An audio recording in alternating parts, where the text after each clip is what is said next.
It's time for The Box, powered by Mingy Beef Jerky. The Box is also brought to you by the fine folks at Grayson Sanitation. Grab a cold beverage, sit back, relax, and enjoy the show as we spend the next hour or so looking at the wonderful world of sports. And now, here's your host for The Box, Tim Carver.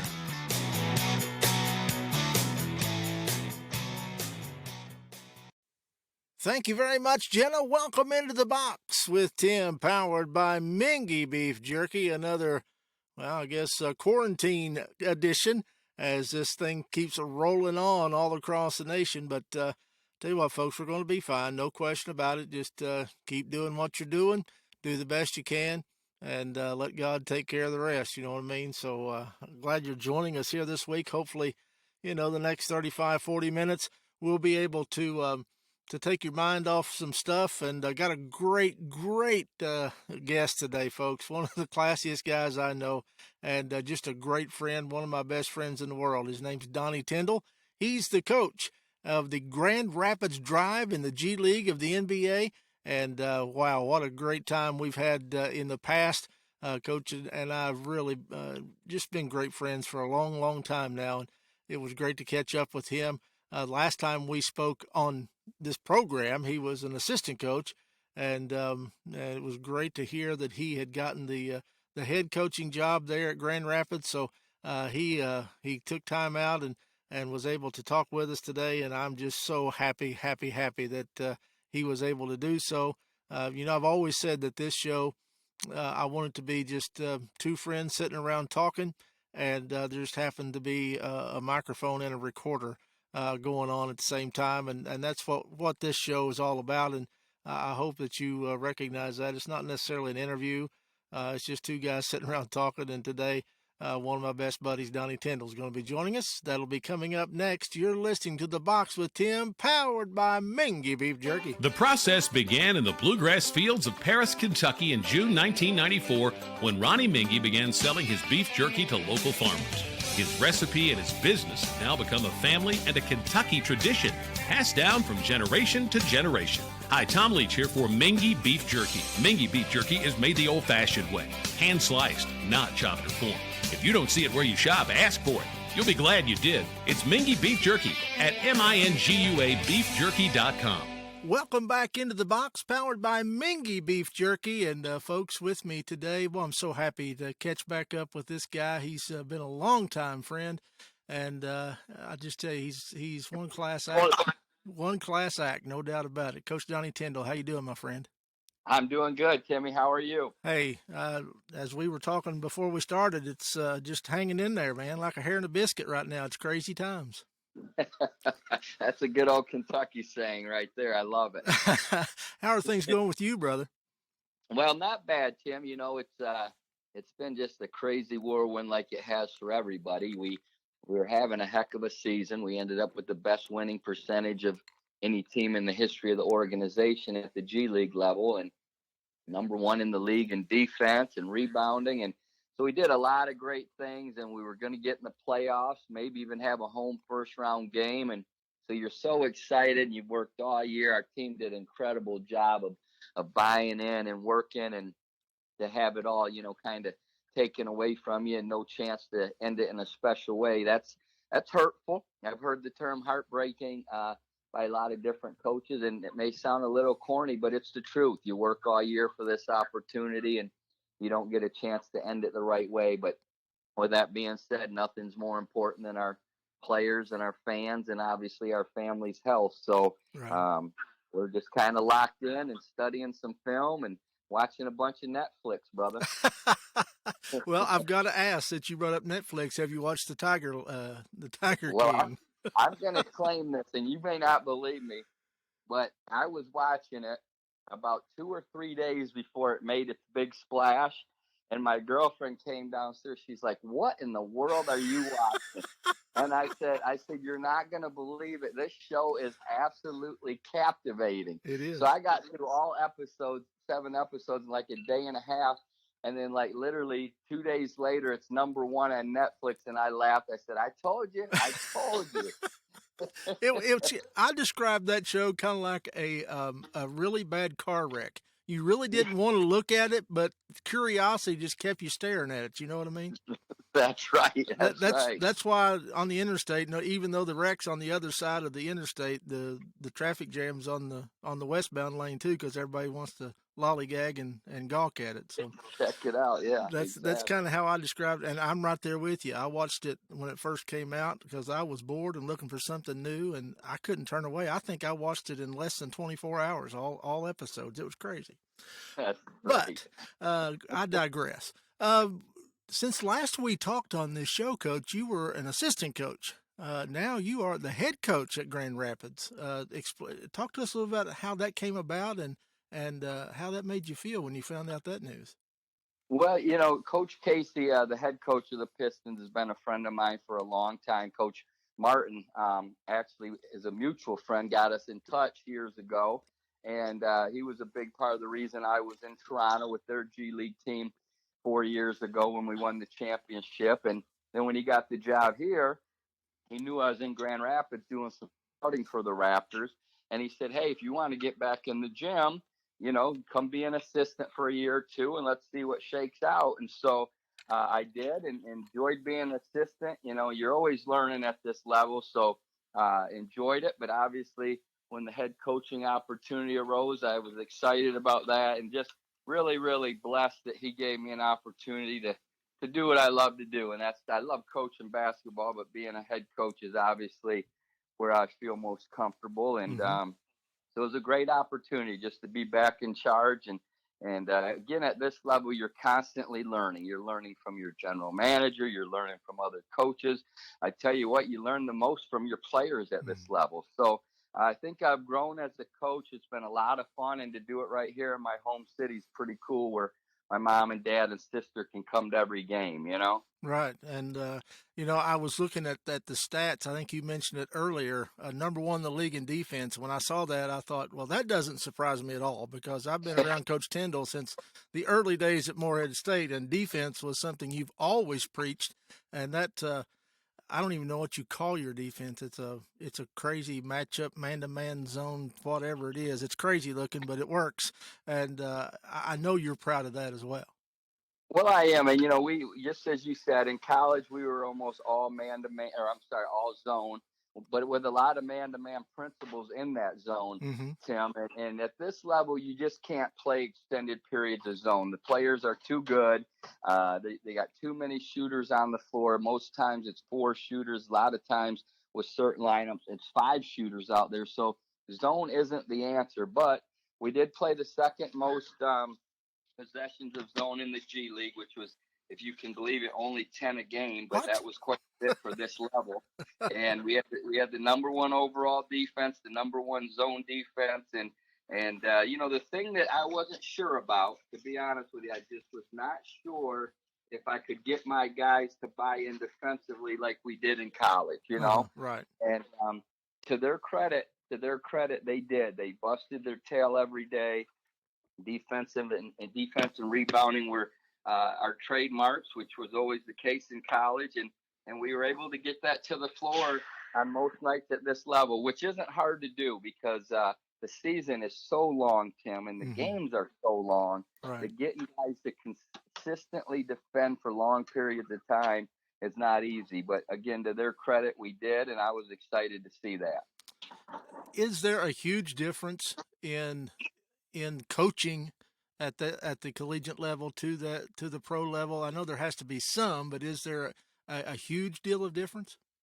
Well, two things I would say about that. The one would be not really, because basketball is basketball. And then the other thing I would say is you can't believe how different it is. So it's kind of weird to say it like that. But, right. There are some simple fundamental things that are not going to change. You got to take care of the ball. You got to defend. You got to keep teams out of transition. And you got to take good shots. You do those things, you're going to give yourself a chance at any level. But the way in which you handle guys, for 2 reasons. Number one, they're professionals. They're in most cases grown men. So it's not as much about challenging them personally to get them to play hard.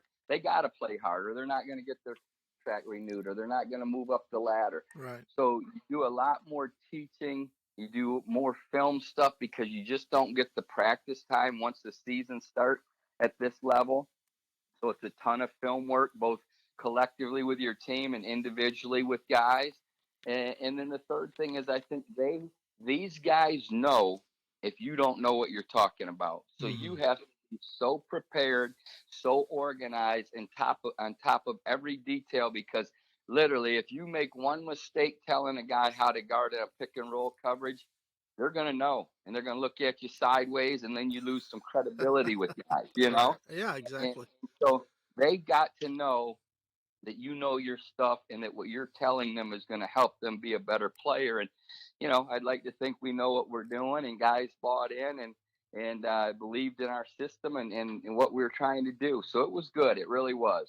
Now, do you have at that level? Is it similar to a baseball team where a guy from your team could just one day be called up, and you don't have that star player? Is that something like the minor league baseball teams? I know some of the AAA coaches have to go through that, where their star player could be gone the next day, and they've got to adjust. Is that something that does happen in the G League? Yeah, that's exactly how it happens. Exactly. And, you know, we had a kid who was our first round draft pick, Sekou Demboya. And Sekou was like the 15th overall pick, 14th, something like that. And we thought we were going to have him all year because he's only 19 years old. He's still a young pup. And he made so much progress in his first 6 weeks here. They called him up, and we didn't have him the rest of the year. So he only ended up playing 15 games with us, which, you know, that's the most important thing, is that they develop for that level. So you're excited and you're happy and you're glad that you did your job helping a kid develop. But, you know, but then on the flip side, when you're trying to win some games, you're like, man, we sure could use that kid tonight. And You that know? that was my question. I know it has to feel good that a kid you had 6 weeks ago is now, on the NBA bench. But then again, you're trying to do your job and win some games to impress other folks as well, and to do that without a star player has to be a challenge for you. Yeah, and I told people this even when I was an assistant. Like, this is the hardest level to coach at, Tim, because, you know, high school, you know who you have from year to year. College, you're going to recruit the guys you want, and you're bringing back the guys you want to bring back, so you know your team year to year. Although that's changing a little bit with all these transfer rules. But in the NBA locker room, you know who your 15 contract guys are and who you're going to have all year, unless you happen to make a trade. Here, I mean, you could have three starters on a Tuesday night and you win, and all three guys get called up for the Pistons game at home the next night, and you go on the road to play three in a row without those three guys, and all of a sudden you're 0-3 on the road trip, thinking, "Holy cow!" So Yeah. it's very unique. But I tell you what, it does. It makes you adjust as a coach. It makes you think outside the box a little bit, and how to cover for an absence of a certain guy or a certain strength that a player has. So it was great for me. I enjoyed it. And again, I really, really grew as a coach. You know, in college, I was known as a good X and O coach. And I can tell you, spending 4 years at this level, like I'm, I'm 50 times. Oh, got a little problem here. One sec. Smoke alarm. All right, I think we got it. Are you cooking or something? That's the life of the G League too. Yeah, I'm living in an apartment, cooking a little bit, and the very little smoke will set the fire alarm off. Trust me when I tell you, when I get back to the big time someday, I got a hell of a book to write. Well, I'll tell you what, I'll be the first one to buy it. I'll guarantee you that. Uh, Going back to you were talking about, three guys on Tuesday may get called up. You play Wednesday, Thursday, and Saturday. Do you have a chance to call guys up? Is there a way for you to replenish those guys, or are you just down that many guys for that road trip? Well, here's how it works. In the NBA, in the G League, you got 10 roster spots, and then you've got two-way players, which are guys that are signed to basically about a half of the minimum deal, and they have to spend a certain number of days with the Pistons and a certain number of days with us. Mm-hmm. So you have 12 guys. Now, if they send a guy like, say, Ku down, they that's an assignee guy. So they'll send him down as an assignment. We could have 13. Or if they sent 2 guys down, we could have 14. Oh, okay. Say Koo's gone, and now you have 12, and your 2 two-ways get called up. Now you're at 10.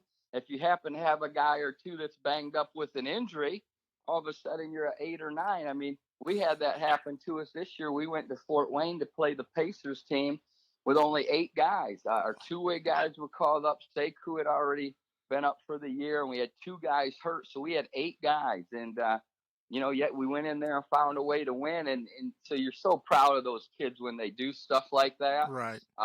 But as a coach, again, with only 8 guys, and we fought some foul trouble late in that game and different stuff, you've got to be creative and find ways to give your team a chance. And again, that's an example of when you do those things and it works and you win, now your players are looking at you like, man, this dude does know what he's talking about. Absolutely. And so that builds some credibility for you. And I would think at that level, credibility probably goes a really long way with pro athletes, I would think, even more so than maybe even wins and losses or what you've done in the past doesn't really it matters, but it's not that big a deal as far as your credibility with them and their trust of you. That's exactly right. And, it's weird because most of these guys knew that I'd been the head coach at Tennessee and different things, but they really don't care because we're all selfish to a fault. I mean, if we're honest, we all have an agenda to help ourselves get better. And I tell our guys that, whether it's me, our assistants, you guys, we're all a little bit selfish. And their deal is, look, they want a coach that is going to get them better, help develop them, and put them in position to be successful because they want to move up and get an NBA chance, or they want to improve enough to get a nice contract over in Europe. So they really don't care about what you've done in the past. It doesn't hurt you, but it doesn't necessarily help you. They just want to know, just as you said, that they can trust you to develop them and make them better. And if they think you can do that, they want to be coached. Like the biggest 2 things that the casual fan would say about the NBA, they'd say, well, those guys don't want to be coached. And they'd say they don't play any defense. And I'm telling you, that is so far from the truth. These guys really do want to be coached. Now, I've never coached, an NBA all-star that's making $40 million a year. So maybe there's selective guys like that are a little different. Mm-hmm. But these guys want to be coached. So, and I'm up with the Pistons at games and practices. Those guys want to be coached. And then the other thing is when people say, man, they don't defend, like it's so wrong. These guys are great defenders. It's just the offensive guys are so good. They make it look effortless, Tim, Exactly. And I think you're right about that being a misnomer because of the high scoring games. A lot of people say, well, look, colleges score 70, 80, pros score 120s. Well, another thing about that is your game's a little bit longer, too. You're playing 8 more minutes, if I'm not mistaken, than the college guys. So you're going to have more scoring. Plus, your shot clock is shorter, so you're going to have more shooting. So there's a lot of things people don't look at when they look at that high-scoring games saying no defense. Yeah, you're dead on it. An 8-minute longer game, which is almost a quarter of a game in college. And then, just as you said, the shorter shot clock leads to more possession, so more shots are going to be attempted, which obviously leads to more of them going in. So these guys, I'm telling you, are great defenders. Not good, great defenders. Mm-hmm. It's just the offensive players are so good, and coupled with that, Tim, the rules in regard to not letting people hand check and the freedom of movement, that helps guys to be able to play make and not get bumped and held and hand checked, all the things that kind of go on at times in college. Right. Exactly. We're going to take a quick break and come back and continue our talk with Coach Donnie Tyndall. You're listening to The Box with Tim, powered by Mingy Beef Jerky. The process began in the bluegrass fields of Paris, Kentucky in June 1994 when Ronnie Mingy began selling his beef jerky to local farmers. His recipe and his business now become a family and a Kentucky tradition, passed down from generation to generation. Hi, Tom Leach here for Mingy Beef Jerky. Mingy Beef Jerky is made the old-fashioned way, hand-sliced, not chopped or formed. If you don't see it where you shop, ask for it. You'll be glad you did. It's Mingy Beef Jerky at MINGUABeefJerky.com. Welcome back into the box with Tim, powered by Mingy Beef Jerky, and with us, head coach of the Grand Rapids Drive, Coach Donnie Tyndall, a longtime friend and just a class guy. One of my. Coach, I'm just going to say this, and a lot of people, I know I've told a few people about this, but not super publicly. But back when my son died, you reached out to me that next day, and it was incredible what you did. You had my son Tucker on the floor with you guys being ball boys. You sent us out to eat. You treated us like royalty at Morehead State that night. I know I thanked you privately, but I want to thank you publicly, even though it's been 13 years. You are a class act, and I don't care what anybody says about Donnie Tyndall to me. You are a class individual, and I love you a whole lot for that. Well, I appreciate you saying that, Tim. My feelings are the same toward you. You've always been great to me. You've been a loyal friend. And I tell you, when you go through adversity in life, you find out about people. You really do. And yes. I remember my boss, Kermit Davis, telling me, Donnie, you'll find out about someone when stuff goes bad. Everything can be rolling along and everyone's with you and they're behind you and they're loyal. And as soon as things go bad, you'll find out who's truly with you. And you've always been a guy that's been behind me and supportive and encouraging. And, I think it's pretty well documented. I went through some dark days that first couple of years and you reached out to me and you were supportive too. So I appreciate that. And I think that's probably what true friends are called. Don't you agree? Well, that's what I say. That's what friendship's all about, isn't it? You don't give up on somebody, regardless. I mean, I didn't believe any of the things that were being written about you, but even if I knew they were, you were still a friend, and I would still be there to support you and help you no matter what, and you do the same for me. I realize that. So, when you talk about friendship, you have friends, and then you have friends. I think you know what I mean. Yep, no question. Hey, what's in the future for Donnie Tyndall, Coach? I mean, I know your aspirations right now, at least from when we've talked a little bit, you want to get to the NBA. Is that still your goal right now? I do, but Tim, one thing I've always said is if you're a guy that's out there looking for the next job or the next opportunity, you're probably not doing as good a job as you should in the current job you occupy. I agree. So, my deal is every day, whatever the Pistons need me to do, like we've been having conference calls on Tuesdays and Thursdays for a couple hours and just talking basketball with Coach Casey and his entire staff and myself. And, I may throw a thing out there or two in some meetings. Some meetings I'm just listening and learning. But whatever I can do to possibly help the organization, I'm going to do it. Whether it's last summer they had 4 or 5 assistants go out to LA and work the players out. They were out in LA for about 6 weeks, and I did that. And so whatever I can do to just help Coach Casey and the Pistons is what I'm going to do and what I take a lot of pride in doing. With that being said, I've always been a big dreamer and a goal-oriented guy. And, yeah, my goal is to someday be a head NBA coach.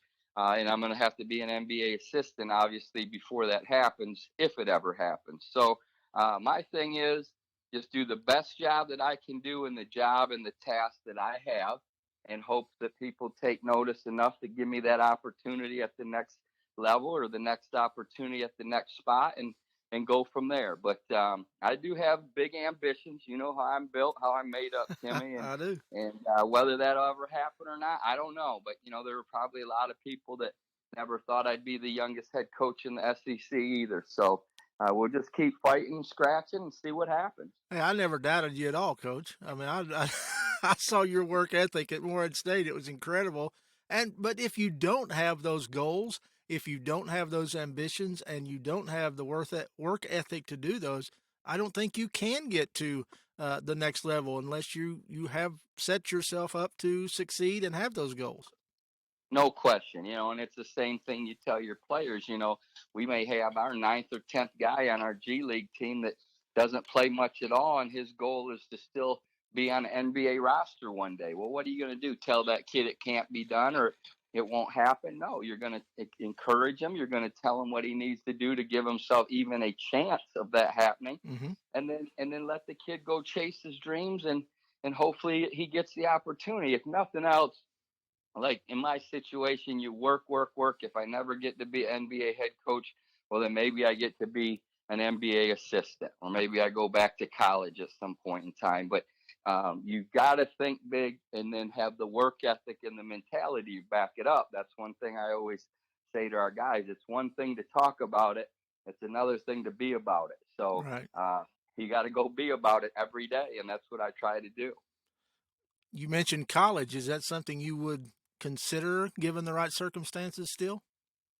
Yeah, someday if the Morehead State job opened again and I was in the right job, that would be something I would love to do. But with my show cause where it is, I've got years left on that, and my goal right now really is to just climb this NBA ladder and try to get to an NBA bench and see what happens. I've kind of fell in love with the NBA game. I wasn't at first, but I like it now, and so I want to see where this thing ends. And worst case, if you do go back to college someday when all the show cause stuff is up and all that nonsense, then, you're still in a good spot. But I really do want to see how this thing's going to unfold on the NBA level for me. That's great, and that's wonderful. And I know you, Donnie Tyndall, and I think I fully expect you to be sitting on an NBA bench soon, actually.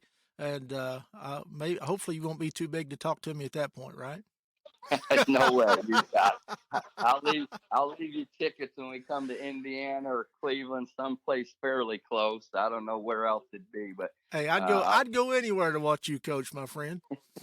You got it. I'd go anywhere. Well, Coach, we're about out of time. I can't tell you how much I appreciate your time today. I know even though all this COVID junk's going on, you're still staying busy, and I'm glad about that. But I appreciate you taking time out for me, and just can't wait to see what the future holds for Donnie Tyndall.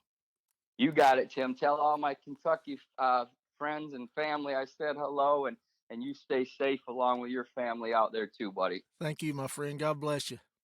All right, see you, bud. The process began in the bluegrass fields of Paris, Kentucky in June 1994 when Ronnie Mingy began selling his beef jerky to local farmers. His recipe and his business have now become a family and a Kentucky tradition, passed down from generation to generation. Hi, Tom Leach here for Mingy Beef Jerky. Mingy Beef Jerky is made the old-fashioned way, hand-sliced, not chopped or formed. If you don't see it where you shop, ask for it. You'll be glad you did. It's Mingy Beef Jerky at minguabeefjerky.com. Wow, what a great time I had today talking with Coach Donnie Tyndall. As you could tell, probably in part of that interview, it is just two guys sitting around talking because, he was trying to fix some dinner while we were talking. The smoke alarm went off. A lot of shows would probably edit every bit of that out. That's not us. We just let the tape keep on rolling, and we both had a good chuckle about it. And I enjoyed that part. I really did. We thought about taking that out, and I thought, why? Why would we take that out? That's just kind of how our show is. If I was sitting talking to you, whether I was recording or not, and smoke alarm went off at your house, we'd get a chuckle out of it and move on. So I thought I'd give you guys a little insight into that situation today. But certainly want to thank Coach Donnie Tyndall. Just been a great friend for a very, very long time. And we go way back. And he has always taken my phone calls, answered my texts, and no matter what situation he was in, he was always willing to just sit down and talk and not always with a microphone and a recorder going. Sometimes just two friends sitting and talking, and he's been very very helpful in my life, especially in the recent years, and because I think I was there for him when he was going through some turmoil. So we kind of leaned on each other, and as we talked about in our interview, that's what friends are all about. And so I appreciate Donnie Tyndall a great deal. Hope you enjoyed our show today. And hopefully that everything will get back to normal soon. I don't know when. I don't have the answers as to when. I hear this thing about new normal and old normal and all that stuff. Let's just try to get back to what we can, doing what we like, and part of that for most of us, especially me, and I suspect a lot of the folks listening to me, is sports. And can't wait to get back. And no matter what form it has to take, as soon as we can, we need to get back out there and enjoy the sports that we all do. Well, folks, thank you so much for joining us this week.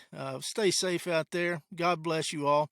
We'll try to keep doing what we do here, and maybe, like I say, take your mind off a few things here and there as we all go through this whole thing together. God bless you all. Have a great week from all of us here at The Box, powered by Mingy Beef Jerky. You've been listening to The Box, powered by Mingy Beef Jerky. We hope you enjoyed the show and invite you to come back next week. For The Box, I'm Jenna Birmingham.